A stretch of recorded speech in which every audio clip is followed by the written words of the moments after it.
Well, good morning everyone, and I'm terribly sorry for being late. It was all going absolutely cracking at 7:18 when I left Taunton. By 7:21, it all ground to a halt. So we went back to Taunton, and I spent quite a lot of the morning there. Well, thank you very much for inviting me, and I'm sorry my presentation isn't going to be able to up on the screen at the moment. I'm hoping that my iPad might link in and we'll pick it up if it does, but if I make a start without the images, then I think that's probably the best thing that I can do. So my name is Nigel. I'm Vicar of Ilminster and White Lackington. I've been there for about 18 months. I realise I've sort of come from a different stable to the other speakers today, so I hope that what I say doesn't unsettle anything that has gone before, because I have no idea what others have said. But I am a jobbing vicar, if you like, and I'm the sort of person that might be submitting the faculty for the removal of some artefacts or pews or something, which in fact might actually get the pulse racing in some of the amusement societies that are represented here. I think I'm here because some of the faculties and plans that I have submitted in the past to alter church buildings have, on reflection, been an improvement and secured those places of worship. As rector of Norton St Philip, we developed a project typical of many parish churches of using an unused corner, which had become a bit of a dumping ground, clearing it of the pews and building a space within it which included a vestry and a loo, hospitality space. We had a meeting room above, and I wish I could show you the photos to say how beautiful and splendid an insertion that proved to be into that medieval church. It was built of oak panelling with lots of glass, with steel structures, modern but in keeping, and it was awarded the Country Life Prize for the Best Adapted Village Church in 2008. I remember travelling up to Westminster to collect the award, and where I met John Goodall and Sir Roy Strong and others who were involved in that. And travelled up with our architect, George Chedburn, and on the way I said to him, George, you must be very pleased that one of your designs has made it to this stage and been recognised in this way. And his response was rather startling to me. He said, it's only succeeded because you were determined to fight for the details. It hadn't occurred to me that my own artistic belligerence might have helped forge some aesthetic to this essentially mission activity. And that's the tension that I think I want to deal with and that we find ourselves wrestling with. How can contemporary mission of the church, how can that in any way secure, enhance, value the historical treasures that we have inherited from in our parish churches? Well, I said I'm a jobbing vicar, so jobbing vicar's job is to do a bit of theological reflection, and so you're going to get a little bit of that, just a little bit. We worship an incarnational God. The Word became flesh and dwelt among us, and it was in the dwelling among us that it became recognisable in a form and pattern that set Jesus' followers on the path of incarnating in their own very best possible way the story of faith. And that's why we have any heritage at all in our churches, because each generation has poured their faith, creativity, love, resources into stone and wood and plaster and paint, into gold and silver and thread and light. Anything and everything has been used to bring to life what was unseen, unknowable logos. And our churches are brilliant and powerful reminders in every streetscape, cityscape and landscape that God dwells among us. Telling the story of faith and living it out in action is the primary purpose of the church, and the PCC measure of 1956 sets out the function of the the PCC, as I often remind them, that their purpose is to cooperate with the minister in promoting the parish, the whole mission of the parish. It's church, pastoral, evangelistic, social and ecumenical.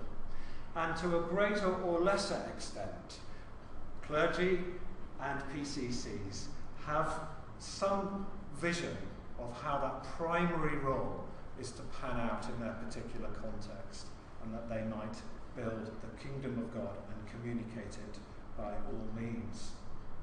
After the people of God, of course, the greatest asset that we have is our buildings. Or is it? Well, I started ordained life in what has become a rather controversial little country parish on the edge of Wales. For it's in Croscombe, St Mary's Church there, that the old vicarage has just been rebought by the church commissioners, and now, since yesterday, I think is going to be on the market again. Because the bishop is no longer going to be living there. And I wish I could show you the interior of St Mary's Croscombe, because it is stuffed full, floor to ceiling, with a complete set of 17th century pews, screen, pulpit and sounding board, all kitted out in 1616. And the rear of the church are poppy-head pews from the 1500s. The church is well placed within its village. It's set off the main road. There's lots of young families that live there. But there is not enough room to swing a cat. How can that place, a Grade 1 listed, become something of a hub to its local community? Well, even to a very fresh and enthusiastic curate, it was obvious that to try to meddle with it or interfere with the coherence of that furniture would gain nothing. It would be extremely inappropriate. But that doesn't mean that the culture of the church congregation would be as delighted as you might think to have such a historical gem, or for it to be so interesting, because, of course, year after year, the congregation, as the clergy do, realise it's been quite a stumbling block to some people, because the furnishings send a powerful message, a message of the faith, and in that case, certainly to the uninitiated, it's sit down in isolation, shut up, and listen to someone 6 foot above contradiction. And it needs a lot of hard work to find another way round of communicating something of the faith. Well, at the other end of the spectrum, certainly from the clergy perspective, there are cases where it seems relatively straightforward to the likes of me and our PCCs. We need to declutter. We need to get rid of things to create the space for life to begin again. So I asked at my chapter meeting a week or so ago, a couple of weeks ago, anyone got any good stories of selling church artifacts off? And so one vicar said, well, we had a large old oak table clogging up the vestry. It had been left there by one of the previous incumbents who had moved out of the large old vicarage and didn't want to take this cumbersome table with him, so he left it as a gift in the vestry. So they had it valued. It was about £400, and the archdeacon didn't feel it needed a faculty to sell it. So they carted it off to the auction house, and the auction house said, well, actually, we're quite interested. If we could use it for our display, maybe we'll buy it. The bidding started. It didn't stop until it reached £10,000. They were able to renovate the whole of the vestry, unwittingly, on the proceeds of that. I was clearing out the church some of our archives yesterday, and I found the correspondence of the previous incumbent with various bodies who had decided to sell the coffin stools, possibly the most nickable bit of furniture that any church might possess if they're lucky enough to still have them.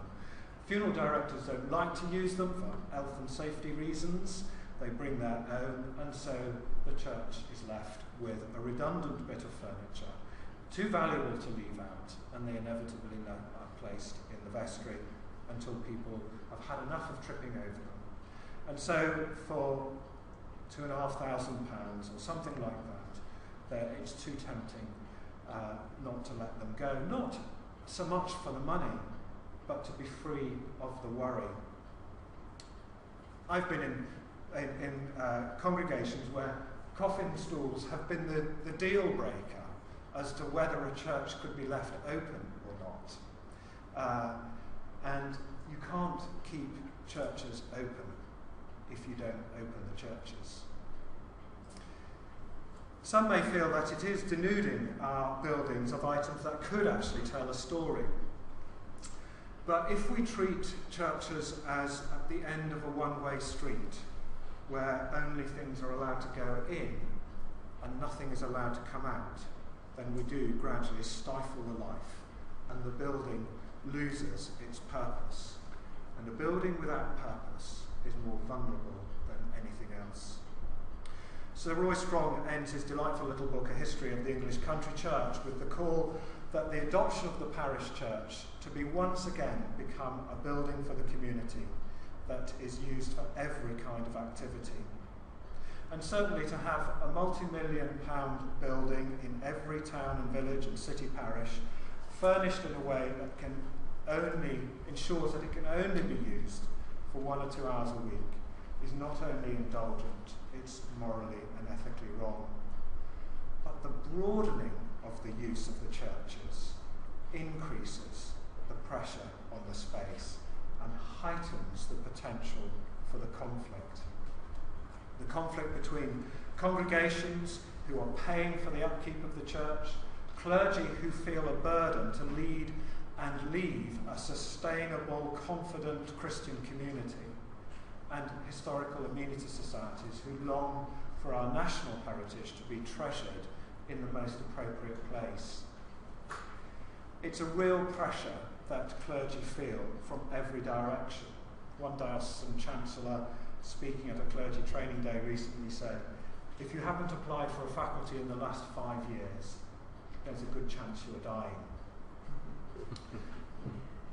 The legislation is clear and getting clearer that everyone involved in caring for churches needs to have a duty of care to carry out the function of the church, and as a place of mission and worship is the priority. And I asked the deanery, the diocesan chair of our DAC in Bath and Wells, how aware are the members of the DAC of the ecclesiastical measure of 1991? And I was reassured to say he said they were extremely aware of that. And that has been refined in various cases in recent years, St Alkmund's and in Duffield with the move of their rood screen, which initially opposed by the Derby Diocese Consistory Court, was then overturned in favour of the parish because it was felt that it was a convincing argument. It was serving as a hindrance to the spiritual mission of that place. Well, I'm lucky and you're not so lucky because I can't show you the delightful photos of Ilminster either, which when you walk into is one of the most beautiful churches in Somerset. I say that in an objective way. It is light, it is spacious, it is permission-giving to the eye and to the body. There's an aesthetic there that I can only describe as godly. You feel welcomed, calmed, and still. And I'm sure you can think of churches that you've walked into which have that effect on you. But as I was reminded, as totally by coincidence, we were clearing out a whole load of clutter, there is quite a story of paintings being sold, of coffin stools being sold, of font being moved, of the altar being brought forward, of a reordering, of creating space so that the place continually fits the purpose. And my plea is that the sale of items and the alterations of buildings should be viewed in part through the lens of what it might liberate in keeping the story of God's love and presence amongst us in a relevant and incarnate way. Let's try and raise the level of parish church aesthetics in glass and steel, in paint, in bronze, in whatever way, in the way that cathedrals have, many of our cathedrals have led with confidence commissioning high quality pieces of art and adapting their places. Parish churches too need to be able to have that confidence. We have inherited this generation's need to incarnate the story of the gospel in our own language and imagery and liturgy and action. And it's the incarnating every time, every generation afresh that keeps the tradition alive, and it gives the building a purpose. And where there is purpose, there is preservation.